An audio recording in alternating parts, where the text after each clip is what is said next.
Obrigada. Olha só, boa tarde para todo mundo. Meu nome é Isabel Pimenta, eu sou psicóloga clínica, trabalho na Clínica Laços, sou diretora da Clínica Laços, sou professora universitária de graduação de psicologia, eu sou mestre e doutora em ciências da saúde e eu queria agradecer muito o convite da Sabrina para vir falar aqui de um dos assuntos que eu acho mais importante, que é a saúde mental. Tá? A gente vai conversar aqui um pouquinho sobre a saúde mental, sobre o autoconhecimento. Vocês podem me interromper para tirar dúvida, para falar alguma coisa, tá bom? É uma conversa.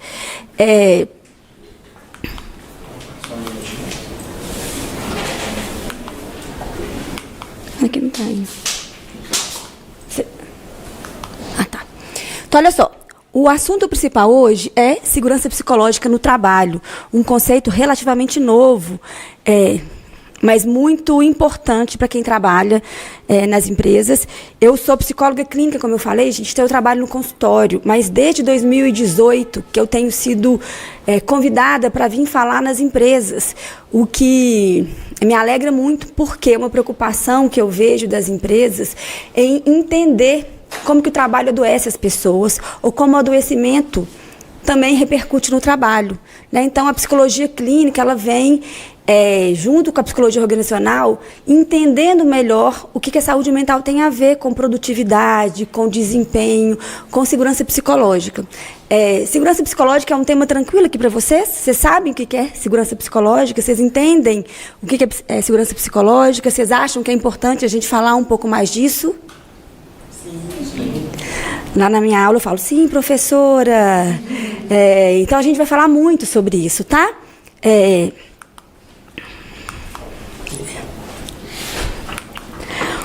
Então, olha só, primeira coisa, nós da Laços, e a Ana Carolina está aqui como uma colega de trabalho, a gente tem se preocupado justamente em oferecer para a escola, para a empresa, para os nossos pacientes, estratégias educacionais e soluções em saúde mental. Tá? Então, a gente é formada, nós somos uma equipe de 8 psicólogas, todas especialistas em terapia cognitiva comportamental, em saúde mental, trabalhando com psicopatologia, coisas que até então a organização e as empresas não tinham tanto conhecimento. Né? Ouve falar mais ou menos de depressão, ansiedade, burnout, mas como é que isso acontece na prática? Como é que o universo do trabalhador, né, a família, os amigos, influenciam no trabalho e como que o trabalho também está presente na nossa casa. Então, segurança psicológica é um pouco de como a gente entende esse funcionamento, tá?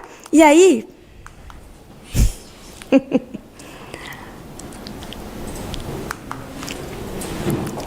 falar de saúde mental no trabalho é fundamental, porque é sobre o bem-estar de todos nós. Não tem como a gente não falar de bem-estar ou falar de saúde mental sem pensar nos adoecimentos, né?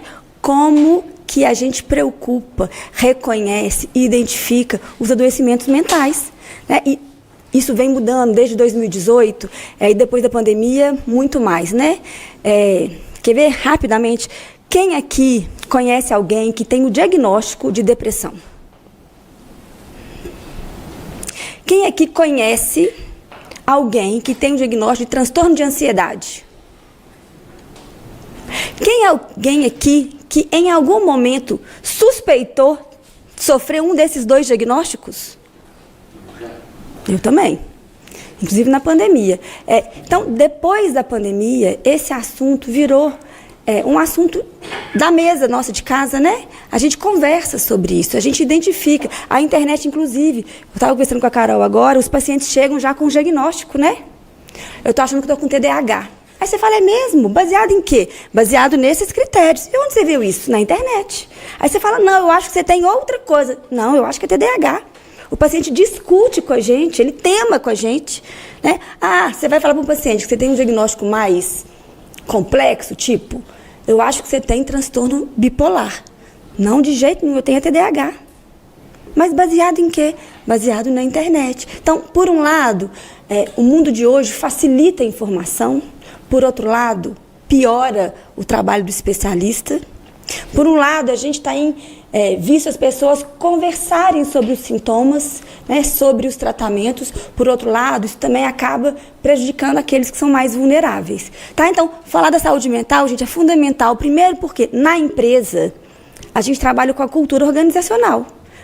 Um ambiente que acolhe, que promove discussões, que permitem as pessoas terem ideias. Então, um ambiente que é respeitoso, que trabalha com a colaboração, né? Entende que equipe, nós somos uma equipe, né? Todo mundo junto, e imagino que na empresa de vocês, que tem gente agora nos assistindo em todos os lugares, o que acontece aqui repercute nos lugares, o que acontece nos lugares repercute aqui. Então, essa comunicação é fundamental e entender que a saúde mental é o que nos liga. Um funcionário adoecido impacta. Um funcionário adoecido em casa impacta muito. Então, reconhecer isso. E outra coisa, ter a empatia. Não é porque eu tenho um colega que está adoecido que eu vou desconsiderar ele. Muito pelo contrário. É porque eu tenho um colega adoecido que eu vou aprender como lidar, como entender essas situações. Eu não quero transformar ninguém em psicólogo, tá?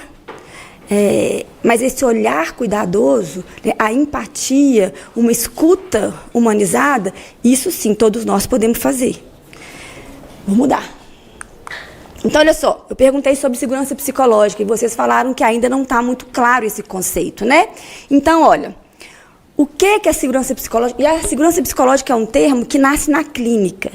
A segurança psicológica é um termo que vem de uma teoria, que é a teoria do apego, que a gente usa muito no desenvolvimento, quando a gente vai falar de criação de filhos, né? A nossa casa tem que ser uma casa segura psicologicamente.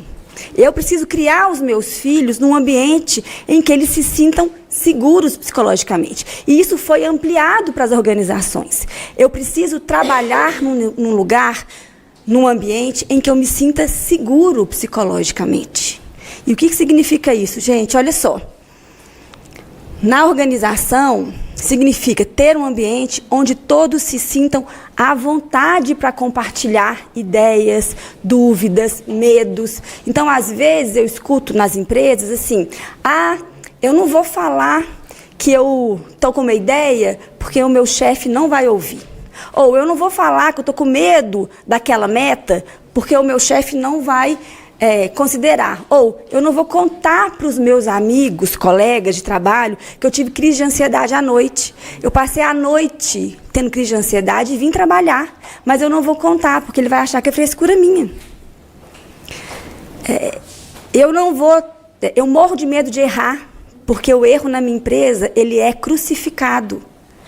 Esses são exemplos de ambientes não seguros psicologicamente. O inverso é o que a gente busca. Um ambiente de trabalho onde as pessoas se sintam encorajadas a falar o que elas estão sentindo, o que elas estão pensando. E aí, gente, óbvio, com uma comunicação cuidadosa, né? Não é falar de qualquer maneira, né? Porque tem alguém que vai ouvir. Mas um lugar onde as pessoas não tenham medo de errar, onde elas não tenham medo de propor ideias. Este é um lugar seguro psicologicamente. Então, é aí que a gente fala, olha só, sem medo de serem julgados, porque aí entra um pouco no que a gente vai falar depois, no próximo tópico. Pode passar, por favor. Tá. E quais são os benefícios de eu trabalhar num lugar seguro psicologicamente? Aí eu dividi em 3 grandes áreas, tá? Primeiro, individualmente, olha lá.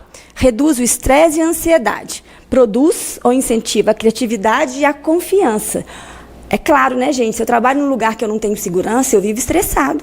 Eu estou sempre pensando que dia que eu vou ser mandado embora, que dia que meu chefe vai brigar. Então, individualmente, trabalhar num lugar que tem segurança psicológica me produz tranquilidade, tá? Permite que eu pense em inovações, que eu crie. Do ponto de vista da equipe, olha lá, melhora a comunicação e a colaboração. Então, um chefe e aí eu estava falando com a Sabrina, a importância da liderança. Né? É de onde nasce ali a cultura, a comunicação. Então, a gente ter líderes que promovam um ambiente seguro psicologicamente só faz crescer a empresa. É um chefe que tem a equipe na mão e não por medo. Porque quando o chefe tem uma equipe na mão por medo, isso é ilusório. Isso, inclusive, daqui a pouco vocês vão ver, pode permitir um assédio. Porque os subordinados podem assediar os chefes. Como? Na comunicação paralela, na fofoquinha. Então, quando o líder tem a equipe na mão, quando o líder produz um ambiente seguro psicologicamente, ele tem uma equipe coesa, produtiva, engajada. Ter uma equipe engajada é muito importante para o líder e para a empresa. Tá? Então, no ambiente macro, olha lá. Ter uma empresa com segurança psicológica aumenta o desenvolvimento do clima organizacional, melhora esse clima, tá? Aumentando a confiança e a satisfação. Ou seja, a segurança psicológica ela é benéfica para esses 3 níveis: para o funcionário, para as equipes e para a empresa. Então, é aonde a gente busca chegar. Então, é um tema que a gente tem que trabalhar. Da próxima vez que eu vier aqui, já fiz o link, quando eu perguntar de segurança psicológica, todo mundo já levanta a mão. Já sabemos o que é. A gente já tem trabalhado isso, tem que levar isso para as equipes. A gente tem discutido isso, porque isso é construído. Clima organizacional, segurança psicológica são conceitos construídos na prática. Tá fazendo sentido, gente? Sim? Então, pode passar? Não sou eu. Tá, então olha só, pensando nisso, e eu estava falando da importância, né, dos convites desde 2018, depois da pandemia, e do ano passado para cá, as empresas têm feito buscas por psicólogos clínicos, por pessoas que estudam esses temas, porque mudou a legislação. Então, a NR1, que é a norma regulamentadora 1, ela está sofrendo uma mudança e, com isso, incluiu-se nesse arcabouço dela a avaliação dos riscos psicossociais. Então, o que, do ponto de vista emocional, psicológico, as empresas têm mapeado, identificado. E aí, gente, o que é interessante, o assédio, em todas as suas variáveis, entra como uma pauta. Assédio é um risco psicossocial e ele não entrou à toa, porque o levantamento mostra do Ministério do Trabalho um aumento importantíssimo das situações de assédio dentro das empresas. E aí, olha só, quando a gente fala de assédio, a gente está falando de 3 grandes formas: o assédio moral, o assédio sexual e o assédio psicológico. E aí, entender um pouco como é que isso acontece, porque isso, historicamente, foi naturalizado. Então, muitos de nós veio de um ambiente de assédio. E a gente não sabia. Então, pode ser que muitos de vocês acabam reproduzindo essa prática sem ter conhecimento. Por quê? Porque isso não era falado como tem sido falado hoje. Tá? Então, acho que isso também é importante. Olha só, o assédio moral. Por exemplo, tá? Um supervisor criticar constantemente um colaborador na frente dos outros, chamando, por exemplo, de incompetente, desvalorizando o seu trabalho. E aí, óbvio que não vai ser tratado disso aqui. Se existe essa situação, tem os canais de denúncia, né? Aqui na empresa tem caminhos institucionais. E é isso que é mais importante, tá? Então, um assédio moral pode ser isso. Alguém que é superior, então tem uma hierarquia, critica de maneira ostensiva, de maneira desrespeitosa, na frente de todo mundo, alguém que é subordinado, tá? E aí, gente, antigamente isso era uma cultura de uma prática comum, inclusive. Atualmente... Era nome ainda, né? E as pessoas naturalizavam, né? A gente fala muito assim... O próprio bullying, né? Eu ia falar isso agora. O meu marido fala assim, nossa senhora, hoje em dia está tudo muito chato. Você vai ver meu marido... Sofria e praticava o bullying o tempo todo. Os amigos dele, bolinha, popô, é tudo assim, gente. Anãozinho, tudo assim. Você fala, mas isso é bullying? Ele falava, não, a gente nem ligava. Tem um lá que deve ter uns 8 apelidos, todos depreciativos. Aí eu olho para o amigo dele e falo assim, você acha que ele não sofre? Ele fala, sofre? Eu falei, olha para a cara dele, olha para as coisas que ele faz. Nitidamente tem sofrimento, mas isso não era nomeado. E por isso que é importante primeiro nomear para depois tratar. Então, é exatamente isso. Então, a gente precisa conhecer para modificar. Se a gente não conhece, a chance de modificar é muito pequena. Conhecendo, é difícil mudar a prática. Né? Clínica organizacional é devagar. Segurança psicológica é importante a gente rebater, reproduzir, ainda mais numa empresa enorme como a de vocês. Então, somos formiguinhas multiplicadores aqui, né? Te chamando a atenção. Aí a gente tem, olha só, o que é interessante. O senso comum acha que assédio só existe nessa hierarquia. Só o superior que pode assediar quem está subordinado. Não, a literatura mostra que você tem assédios horizontais. Um colega assedia o outro colega. Isso é possível, isso cabe denúncia, cabe tratativas, tá? Então, assim, não tem o constrangimento da hierarquia, mas tem o constrangimento. Né? Um colega está o tempo todo disputando, criticando, expondo. Então, isso, a gente, de novo, começa a nossa, é mesmo. Pensando aqui na minha prática, né, na minha história, já vivi várias vezes essas situações. Não necessariamente no assédio, mas observando esses casos. Então, olha só, um colega de trabalho constantemente zomba do outro, fazendo piadas humilhantes sobre sua performance ou aparência, criando um ambiente de desrespeito. E aí, gente, assim, o mundo de hoje tem, talvez, para algumas pessoas, tem se transformado em mais chato mesmo. Para algumas pessoas pode ser isso, mas para as outras é um alívio. A gente está falando disso, né? Assim, quantas crianças sofreram bullying e hoje estão lá no consultório da psicologia deprimidas, ansiosas, com pensamentos suicidas. Por quê? Porque elas foram criadas e desenvolvidas num ambiente assim. Então, quantos funcionários podem estar adoecidos sem nem saber que estão adoecidos? Daqui a pouco eu vou falar da importância do autoconhecimento. Então, olha só, aí a gente tem o assédio sexual, né, que são esses comentários indesejados sobre a aparência de um colega, ou tentativas insistentes de aproximação, mesmo diante de negativa e demonstração de desconforto. Isso também acontece muito, principalmente nas empresas muito masculinas, né? Tem uma banalização disso, da cultura, porque, além de tudo, aqui a gente associa ao machismo. Então, as mulheres, inclusive, precisam ser muito mais sérias, firmes, rígidas, para elas serem respeitadas em muitos ambientes. Tá? E a gente tem a violência psicológica, que aí ela é velada, ela é mascarada, assim, ela não é como o assédio. Tá? Ela vai ali no olhar, o funcionário... O violentador, ele não expõe o colega desse jeito, mas ele olha com aquele olhar crítico, depreciativo, e a pessoa, ela percebe isso. Então, olha, um colega de trabalho faz com que o outro se sinta pressionado, atribuindo a culpa por falha ou atraso na produção, que não são suas, nem de sua responsabilidade. E aí um ambiente seguro psicologicamente, ele diminui todas essas possibilidades.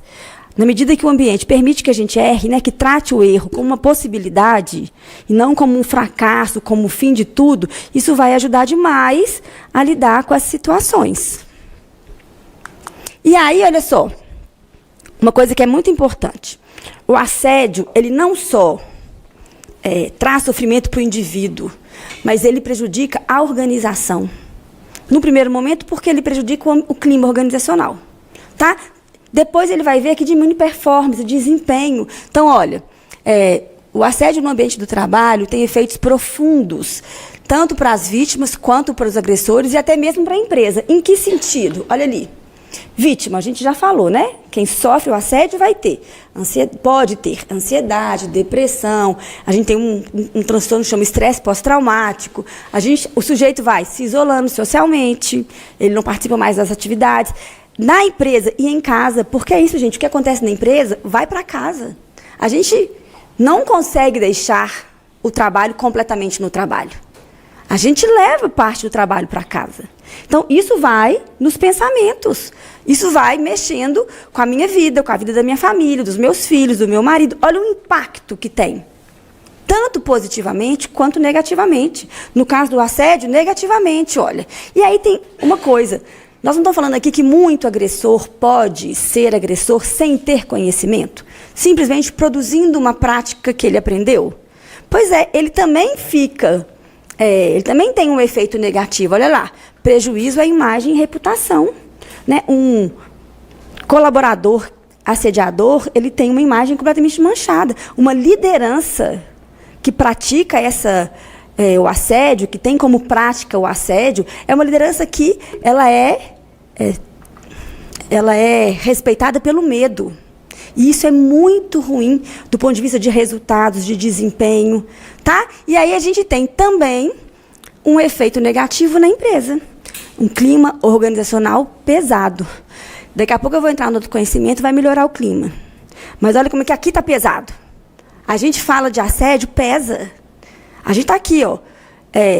Eu brinco com os meus alunos que eu consigo ler os pensamentos por balãozinhos. Então, está todo mundo aqui pensando, né, assim, refletindo. Então, esse é um tema que pesa. E se é um tema que pesa, pesa também a prática da empresa. Então, fica uma empresa com um clima pesado, negativo, causando, inclusive, danos para a imagem da empresa. Né? Se vaza uma denúncia de assédio, isso é muito ruim, porque hoje é uma coisa duramente criticada. Tá? E como é que a proposta da Laços, como é que a gente trata isso?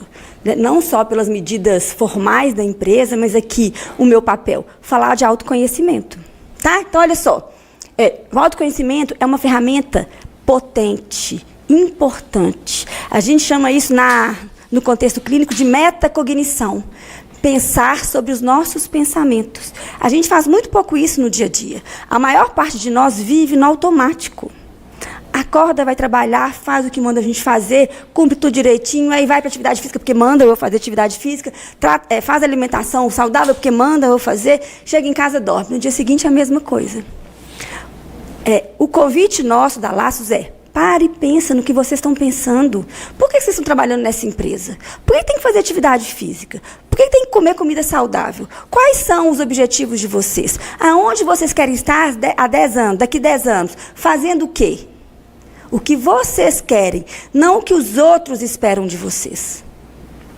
Esse é o exercício. E isso vai ser feito por meio do autoconhecimento. Como é que eu me conheço? Olha lá. É uma ferramenta poderosa. E aí, voltado para o ambiente do trabalho, para a gente poder pensar como é que a gente, que passa mais tempo da vida no trabalho do que com os filhos, do que com o marido, do que com os amigos. Vocês passam 8 horas do dia aqui. E como é que vocês podem fazer isto de uma maneira mais saudável possível? Olha lá, o autoconhecimento também nos ajuda a entender melhor a gente mesmo, tá? Nossas emoções, os nossos limites, nos coloca numa posição mais consciente, que é o que eu falei, tira do automático. Eu não saio repetindo as coisas porque mandam eu repetir. Eu faço porque eu entendi o sentido disso. Vocês sabem, gente, que fazer no automático é uma das maiores causas de depressão e de burnout, né? Que junta depressão e ansiedade no trabalho. O sujeito está esvaziado de sentido, mas ele faz porque tem que fazer. Olha como que é sofrido isso. Eu faço essa planilha porque tem que fazer, eu tenho que ter essa meta porque é o que minha chefe meta. Mas qual que é o meu sentido de estar aqui? Por que eu escolhi essa empresa? Porque eu preciso pagar a conta, mas tem outras empresas. Por que essa? O que isso tem a ver com o sentido de vocês? Isso é uma pergunta que a gente tem que fazer. A gente faz isso a partir do que a gente conhece da gente mesmo. Aonde a gente quer estar, para onde que a gente quer ir, com quem a gente quer ir. Olha lá, quais são os benefícios do autoconhecimento? Identificar os próprios limites e os gatilhos emocionais. Tá? Então é isso, ajuda a evitar comportamentos que podem ser interpretados como assédio, que eu estava falando para vocês. A partir de hoje, comecem a olhar como é que vocês brincam com os colegas. Como é que os colegas brincam com vocês? Como é que vocês se comportam? A gente é o que a gente faz também, o tempo todo. Qual que é a postura? Muitas vezes, a minha postura está dando espaço para um colega brincar de um jeito que eu não gosto. Então, muda a postura, fala com ele. Assim, estabelece o limite. Qual que é o limite de vocês? Até onde o outro pode ir com vocês e até quando vocês também podem ir com os outros. Essa ideia de pensar sobre os pensamentos é muito importante. O que eu estou pensando agora? O que liga esse pensamento com a minha emoção? Quais as emoções eu sinto? Eu venho trabalhar arrastada? Sabe uma coisa que é interessante, gente? Outro dia já tem mais tempo, fui dar um diagnóstico de depressão para uma alta executiva, e ela falou assim, não estou deprimida. Eu acordo, levo meus 3 filhos para a escola, corpo trabalho, não falto nenhum dia, trabalho até 8 horas da noite, chego em casa, vejo para a casa dos meninos, não sei o quê, vou dormir. Eu falei, tá bom, qual é o esforço disso? Eu falo, nossa, é tudo arrastado. A vida não é para ser arrastada. Se a gente faz as coisas arrastadas, tem alguma coisa de errado. Depressão não é só tristeza. Depressão também é rebaixamento de energia. Um sujeito que está o tempo todo fazendo tudo arrastado, até aquilo que ele adorava, agora ele vai sair porque o marido obriga, porque os filhos pedem, tem alguma coisa errada. Tem que pedir ajuda. A depressão a gente não trata... A gente trata em partes, no boteco com os amigos. Mas tratamento de depressão é com psicólogo, em alguns casos com psiquiatra. Em alguns casos, a gente precisa medicar esse cérebro que adoeceu. Depressão, ansiedade, bipolaridade, TDAH, tudo isso é doença do cérebro. Às vezes chega o paciente para mim e fala assim, eu falo, vamos encaminhar, né? Vamos para um psiquiatra. Fala, não gosto de psiquiatra, não. Eu falei, mas por quê? Porque eu não gosto de remédio. Eu falei, mas tem quem goste? Tem, né? Hipocondríacos gostam. Mas remédio a gente toma porque a gente precisa. A gente critica ou questiona quando o cardiologista fala, olha, sua pressão está alta, vou te dar um remedinho. Você fala, doutor, não gosto. Muito provavelmente não. Mas se te passar um antidepressivo, você fala, ai, não vou tomar porque eu não quero viciar. Quem disse que antidepressivo vicia? O que você sabe sobre isso? Aonde você leu isso? Por que a gente acha, enquanto senso comum, que a gente entende de psicologia e psiquiatria? A gente questiona isso cardiologista? Pneumologista? Dermatologista? Então, as doenças do cérebro, gente, são as doenças psiquiátricas. Eu preciso entender. Sabe aquele sujeito que acorda toda madrugada e fica ruminando, não entreguei planilha certa, não sei o quê, e que não dorme, chega aqui arrastado. Tem uma semana que eu não durmo. Gente, por que a gente naturaliza isso? Tem uma semana que eu não durmo direito, tem alguma coisa errada. Não, mas eu vou descansar e vai passar, será? Não, é porque meu trabalho... Tudo bem, mas todo mundo no seu trabalho fica uma semana sem dormir? Todo mundo? A maioria? Aí a gente vai pensar no clima organizacional. Mas não deve ser a maioria. Então, essas coisas são provocações da conversa de hoje. Para vocês saírem daqui pensando. Será que eu estou indo bem? Ou, às vezes eu estou. Mas meu marido não está, minha colega de trabalho... eu falo muito isso quando a gente vai fazer palestra. Às vezes o sujeito está tão adoecido que ele não consegue se enxergar. Aí a gente tem que falar, Vanessa, está tudo bem? Isso a gente chama de janela da oportunidade. Às vezes a Vanessa está doida para alguém perguntar, mas ela nem percebe. Ela fala, graças a Deus que a Isabel perguntou, porque não está tudo bem. Ou às vezes ela fala, está tudo bem, mas vai para casa falando, por que será que ela perguntou aquilo? Será que eu estou dando sinais de que não está tudo bem? Então, se tem algum colega, se tem algum parente, algum amigo que de fato está dando sinais de que não esteja bem, pergunta.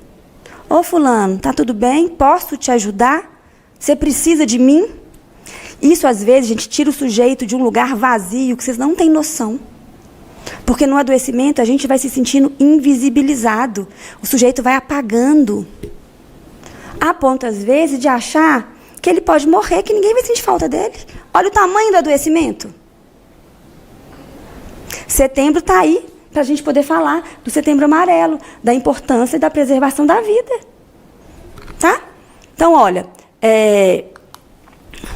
outros benefícios de novo, desenvolver empatia e compreensão. A gente, então, entender que esse adoecimento pode acontecer com qualquer um de nós. Qualquer um de nós aqui está sujeito a um dia ter uma depressão, a ter uma crise de ansiedade, a ter crise de pânico. Qualquer um de nós. Não tem ninguém aqui que fala, com certeza eu nunca vou deprimir. A gente fala isso que chama erro cognitivo de adivinhação do futuro. Que é mentira. E aí, olha, benefícios do autoconhecimento para a saúde mental. O que eu ganho? Conhecendo, pensando na minha saúde mental. Eu regulo melhor as minhas emoções. Tá? Então, eu lido melhor. E aí tem um ponto importantíssimo, gente. Isso a gente fala quando a gente vai fazer treino de criança. Tudo que eu sinto é legítimo, a partir do momento que eu sinto. Você não pode ter inveja da coleguinha porque ela tem as borrachas mais bonitas do que a sua. E o que eu faço com essa inveja que está dentro de mim? Ela vem. A emoção não é controlada pela razão no sentido do surgimento. A gente não controla quando a emoção vem. A gente controla o que a gente faz com ela. Eu estou com inveja da minha colega, mas não vou desejar que as borrachas todas sejam, que sumam. Então, eu posso, né, se eu tiver inveja da minha chefe, do meu colega, eu vou ter, existe. Agora, eu tenho que trazer isso para a razão. E o que eu faço com isso? Aí eu vou dar o exemplo do Felipe, meu filho, que ele é daqueles, assim, emotivos. Dizem que a gente da psicologia paga a língua, né? Pensa na figura birrenta. Era ele pequeno. E aí, quando ele ficava com raiva, ele é muito raivoso, ao mesmo tempo que ele é muito meigo, mas ele jogava tudo de raiva, assim, e geralmente na irmã dele, 3 anos e meio mais velha. Aí eu expliquei para ele, filho, tá tudo bem sentir raiva. Na hora da raiva, respira, conta até 10. Vai contando, que uma hora passa. Aí um dia eu estava trabalhando, a moça lá de casa ligou, falou, Bé, o Felipe deu aqui, ó, empinou a carroça. Mas deu um escândalo, brigou com a Isadora. Eu falei, no meio, eu coordenava na época 80 pessoas da faculdade de medicina, então eu já peguei o telefone bravo. Falei, meu filho, o que aconteceu? Aí ele, mãe, 10 não foi suficiente. Eu falei, você sabe contar até quanto, criatura? Ele falou, 108. Eu falei, vai. 108, Cláudia, eu lembro, na minha cabeça, 108, eu falei, então conta. Conta 1, respira. Conta 2, respira. 98, respira. Até 108, meu filho, você já passou com essa raiva. A ira já passou. Aí você senta e conversa. Mas é exatamente isso, gente. A melhor técnica da raiva é respirar fundo. Respira. Pensa em imagem mental. Vai no 108 do Felipe. Né? Vocês lembram disso? Agora 108 do Felipe, tá? E vai com calma. Por quê? Porque na hora que a gente está com raiva, a gente diminui uma função que chama controle inibitório. Então a gente fala o que a gente não quer falar. Ou quer, mas não deve. Porque o controle inibitório é isso. Eu quero brigar e falar não sei o quê, mas falo de qualquer maneira, não tenho cuidado com as palavras, porque o controle inibitório está rebaixado. Então, eu vou falar para o Felipe não ter raiva? Não consigo, porque ele vai ter.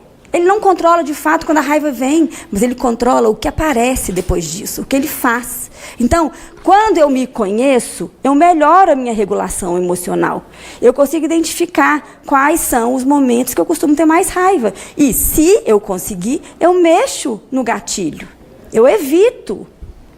Mesma coisa com a tristeza, mesma coisa com a alegria. E vem todas as emoções, o nojo, tá? Aquele filme, Divertidamente, ele é maravilhoso, porque ele é baseado em neurociência mesmo. Então, é assim que funciona, né? O circuito ali, e cada um de nós tem uma emoção que controla mais. Então, é mais raivoso, é mais nojento, é mais alegre. Isso tem a ver também com a personalidade, tá? Então, olha, conhecendo isso, eu vou melhorar minha regulação emocional, eu vou mudar padrões de pensamento, porque isso é importantíssimo. Ao longo da nossa vida, a nossa personalidade vai construindo padrões de pensamento. Tem as pessoas mais otimistas, tem as pessoas mais realistas, tem as pessoas mais deprimidas, tem as pessoas mais negativas. Todo mundo conhece aquele sujeito ou aquela sujeita que tem aquela nuvenzinha cinza, né? Tá tudo ruim, tudo ruim. Todo mundo conhece aquele sujeito que é eminentemente ansioso. Ele só pensa lá na frente e no catastrofismo. Nossa, eu vou faltar a prova, não vou conseguir fazer, vai dar tudo errado. Olha, eu perdendo um ano, que psicólogo horrível que eu vou ser. Aí você fala, mas você vai perder a prova por quê? A pessoa nem sabe responder. Então, são padrões de pensamentos, tá? Todo mundo aqui tem. O autoconhecimento nos permite flexibilizar esse padrão, pensar, ter outro padrão, tá? E aí, olha, melhoria nos relacionamentos e no crescimento pessoal. Que eu acho que isso é talvez uma das maiores fontes de sofrimento. Eu costumo falar, gente, toda relação exige esforço. Mesmo aquela relação que é chata, que você não quer, mas no trabalho, né, a gente se relaciona, porque a gente é obrigado a se relacionar. No trabalho, a gente não tem o privilégio de relacionar só com amigos. No trabalho, a gente relaciona com qualquer pessoa que está do nosso lado. Então, o autoconhecimento é importantíssimo. junto com essa ideia de regular as emoções, porque a gente não acorda feliz todo dia. Inclusive, quem acorda feliz todo dia pode ter um transtorno mental. Chama euforia. Quem acorda todo dia, lindo, maravilhoso, bom dia, vida, está ali na euforia. A gente precisa oscilar a emoção da gente, porque a emoção, ela tem que ser condizente com o que acontece na nossa vida. É diferente de um sujeito bem-humorado. Tem gente que é mal-humorado, tem gente que é bem-humorado. Mas feliz, eufórico, isso é uma característica de um transtorno. Tá? Mas eu, no trabalho, preciso aprender, inclusive, a regular o meu mau humor. Aquele sujeito que chega e fala, bom dia por quê? Aí você fala, nossa senhora, né? Não dou mais bom dia. Daqui a pouco ele está sozinho, isolado. E nós estamos falando de adultos, né? Porque uma coisa é uma criança ou um adolescente. Aliás, adolescente, que delícia. Porque adolescente é assim, né? Bom dia por quê? Aí você fala, nossa, tô saindo. Então, criança e adolescente tem isso. Agora, adultos, nós trabalhamos com adultos. Jovens adultos, adultos de meia idade. Então, os adultos não fazem só o que eles querem. A gente faz o que a gente tem que fazer. E o outro não tem nada a ver com a nossa escolha, nem com o nosso mau humor. Então, a gente tem que vir aqui com a emoção bem reguladinha. Se o sujeito está com um curto-circuito estragado, né, dando curto-circuito, tem que procurar ajuda. Agora, vocês já ouviram falar que procurar ajuda é sinal de fraqueza? Já, não já? Já. Ih, está deprimido? Fraco. Vai lavar uma trouxa de roupa. Vai para a igreja. Eu escuto demais isso, gente. O paciente que demorou anos para procurar ajuda, porque ele tentou pedir ajuda e ele escutou isso. Quem tem transtorno de ansiedade, os pânicos, né? Nossa, mas você é muito exagerado, fresco. Já foi no hospital 5 vezes achando que está infartando e não está. Continua assim, gente. Procura ajuda. Lá na Laços, a gente tem uma frase que pedir ajuda é sinal de inteligência e de coragem. Primeiro, porque fazer terapia não é tão simples, né? É mais fácil, às vezes, deixar os fantasminhas todos guardados no armário ou debaixo do tapete. Então, enfrentar os fantasmas é um ato de coragem. E de inteligência, porque sofrer sozinho não é inteligente. Então, pedir ajuda é fundamental. Reconhecer que a gente precisa de ajuda. E os sintomas são vários. Olha, estou falando do humor, estou falando da energia, estou falando do autocuidado. Então, o sujeito que sempre foi vaidoso, a mulher sempre foi vaidosa, de repente vem para trabalhar completamente descuidada. Ela está com a cara abatida. Você fala, fulano, você está bem? Que a pergunta, está tudo bem com você? Você vê que a pessoa está fisicamente acabada. Ela fala, tá. Quase nem consegue falar. Você falou, fulano, você precisa de ajuda? Tem gente que precisa da gente pegar na mão e falar, vem cá que eu vou ligar para uma psicóloga. Vem cá que eu vou tentar te ajudar. Porque a pessoa está tão sem força que ela não consegue nem fazer esse movimento. E pode ser a gente que está sem força ou pode ser o colega. Tá? Então, acho que isso também é importante. E aí, as ferramentas, gente, olha... Reflexão sobre si, que é isso, metacognição, parar um pouco para pensar sobre si. Outra coisa, feedback do outro. Muitas pessoas não conseguem ouvir o feedback. Fulana, você está nervosa. Tá nervosa, não! Não falo mais, né? Fulana, você está aí sem força. A pessoa está nem conseguindo conversar e fala, não, acho que não. Então, ouvir o feedback é uma maneira da gente reconhecer a ajuda. Porque também as pessoas querem ajuda só do jeito que elas querem, né? Às vezes o outro ajuda do jeito que ele pode. Então, olha só, o feedback é muito importante.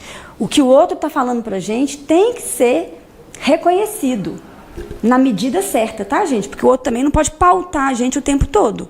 O outro é um balizador da gente. Mas se tem as pessoas... E adolescente é assim. Chega lá no meu consultório, eu trabalho atualmente com muitos adolescentes. Aí eles falam, meu pai está falando que eu estou mal-humorado, minha mãe está falando, meus colegas, minha namorada. Eu falo, e você? Tô não. Aí você fala, fulano, o mundo inteiro está falando que está mal-humorado e você acha que não? Aí eu falo, está todo mundo errado. Porque o adolescente é egocêntrico. O adolescente acha que ele é a razão do mundo. Então, ele nega o feedback. nós adultos, espera-se que a gente consiga ter uma capacidade melhor de sair desse egocentrismo, de conseguir reconhecer que o outro também fala por mim ou de mim, tá? Então, acho que isso também é importante. Olha lá, observação dos próprios comportamentos e emoções, que é um pouco do autoconhecimento mesmo, a gente olhar para a gente, né? Ver o que tem acontecido nos últimos tempos, como é que as pessoas estão reagindo comigo, como é que eu estou com elas, eu acho que isso é importante. E, no final, buscar ajuda profissional. Né? No final não, gente, pode ser antes, tá? Estou falando no final daqui do slide. A ajuda profissional pode ser, no primeiro momento, eu reconheci que eu estou mal, eu vou ligar. Vou pedir ajuda, vou ver terapia, vou ver como é que funciona. Eu nunca fiz, deixa eu ver como é que é. Porque outra coisa do senso comum terapia é só... Tem os estereótipos, né, gente? Os filmes, o divã, e aí o terapeuta quase dormindo atrás e escrevendo. A terapia que a gente faz na Laços, a abordagem que a gente usa, a cognitiva comportamental, ela é uma prática extremamente dinâmica. Tem sessão que eu, psicóloga, falo mais do que meu paciente, porque é uma sessão de psicoeducação. Eu vou explicar para ele como é que funciona o cérebro, qual é a importância da rotina do sono, o que significa crença. Então, não é uma terapia chata. E ela é uma terapia resolutiva. Diferente de outras abordagens que demoram 10, 15, 20 anos, a TCC é pragmática. Você chegou e falou, eu quero trabalhar essa meta. Por exemplo, meu casamento. Resolvi. Minha relação com fulano de tal. Na verdade, o que a gente vai trabalhar é como é que você lida com fulano de tal. Porque você não muda fulano de tal. Então é rápido, é objetivo. Pautar, eu quero melhorar meu sono, eu quero conseguir emagrecer. A gente vai fazendo as metas terapêuticas. Eu tenho uma depressão, quero resolver essa depressão, melhorando minha crença, meus pensamentos, criando propósito, fazendo coisas saudáveis. Terminou isso, você pode ir embora. Não fica. Quando eu era pequena, a relação com a minha mãe, o meu pai. Não, isso o que a gente faz é rápido, tá? Então, ele é pragmático, objetivo, o terapeuta é corresponsável pelo processo. Então, eu quero que você melhore rápido. A alta é uma alta que acontece em pouco tempo, relativo, né? Não fica anos, tá? Então, a ajuda profissional também é muito importante. E aí, olha, para a gente terminar. A segurança psicológica é essencial para um ambiente de trabalho respeitoso, onde todos têm responsabilidade de prevenir o assédio. A gente volta lá atrás sobre o assédio, tá? O autoconhecimento fortalece nosso crescimento pessoal e contribui para um ambiente de trabalho mais saudável e colaborativo. Então, o ponto principal aqui é a segurança psicológica. Como que eu, que sou membro dessa empresa, contribuo para uma segurança psicológica? Como? Olhando para mim. Pensando nas minhas atitudes, observando a minha linguagem, observando a minha postura, o quanto que eu estou efetivamente aqui dentro. Então, eu, como membro dessa equipe, como colaborador, tenho muita responsabilidade. A responsabilidade não é só do líder, só da direção, da autodireção, não. A responsabilidade é de todo mundo. É de cada um de nós. O clima organizacional, ele é produzido, construído por cada um de nós. Ele não acontece de mágica. A segurança psicológica também não é mágica. Ela é esforço, ela é atitude, ela é prática. Tá? Então, tudo isso vai ajudar num ambiente mais saudável e colaborativo. Acabou. É isso. Alguém quer perguntar alguma coisa? Aqui é o contato, olha, da Laços, o telefone, o e-mail, tá? Então, quem tiver alguma dúvida, quiser conversar, quiser perguntar alguma coisa, a gente está à disposição também, tá bom? Se alguém quiser perguntar alguma coisa, falar alguma coisa, também estou às ordens. Depois disso tudo que ainda não faz terapia, deve começar. Fica a dica, né? Quem faz, continue indo. Quem não faz, vamos começar. Você pegou a dica, então? É isso. Vocês três psicólogos. Exagero, pessoal. Isso é assédio. Mas nós fomos muito pressionados na nossa infância, que todas as mães e pais deveriam ter um outro conceito, né? Outro dia eu estava vendo a professora Maria Helena Galvão falando no vídeo, de que quando nós éramos crianças, as pessoas perguntavam o que nós queremos ser. Mas esse querer ser era o que você quer fazer. Porque era aquela pressão de que o que você vai ser quando você crescer, se vai ser médico, se vai ser algo de importante, né? Isso já era um peso na cabeça, porque já te colocava que você deveria ser alguém, mas através do fazer, e não do ser bom, do ser honesto, do ser com as características que deveria. E outra coisa que eu pensei, você é desde que você nasce. Então, o que você quer ser, e a criança? Ela já está sendo alguma coisa. Então, também está muito ligado à satisfação só com o fazer, né? É porque já acaba você tendo uma pressão, né? Eu tenho que fazer algo para eu ser alguém. E você é independente do que você faz, né? Mas isso que você está falando, assim, a educação vem mudando muito, né? E aí, o que eu vejo também? A geração dos pais hoje, de criança e adolescente, também meio perdida, com tanta informação. Eu recebo, às vezes, pais falando assim, mães falando assim, eu não sei como é que eu educo. Se eu tenho que ficar ajoelhada, se eu tenho que olhar para a cabeça, pro olho deles, se eu tenho que falar alto, se eu tenho que falar baixo, porque mistura todas as teorias e fala... outra coisa também, o tanto de curso para amamentar, curso para trocar fralda, curso não sei o quê. Eu atendo algumas avós que falam, eu não consigo nem encostar na bebê. Não, tem gente criando bebê até que não é bebê. Reborn, não é? Mas e aí eu falo, gente, a gente ainda precisa usar a intuição, né? A maternidade e a paternidade também é algo intuitivo. Deixa um pouco o que você acha, o que você pensa, sair, não fica preso, senão... Então, o mundo vem mudando tanto, assim, não sei se vocês têm filhos, adolescentes e crianças, gente, o desafio que é criar hoje essa geração, que fica nessas redes sociais e que tem todos esses conhecimentos e a pobreza de conteúdo, às vezes... Vocês viram aquela série Adolescência?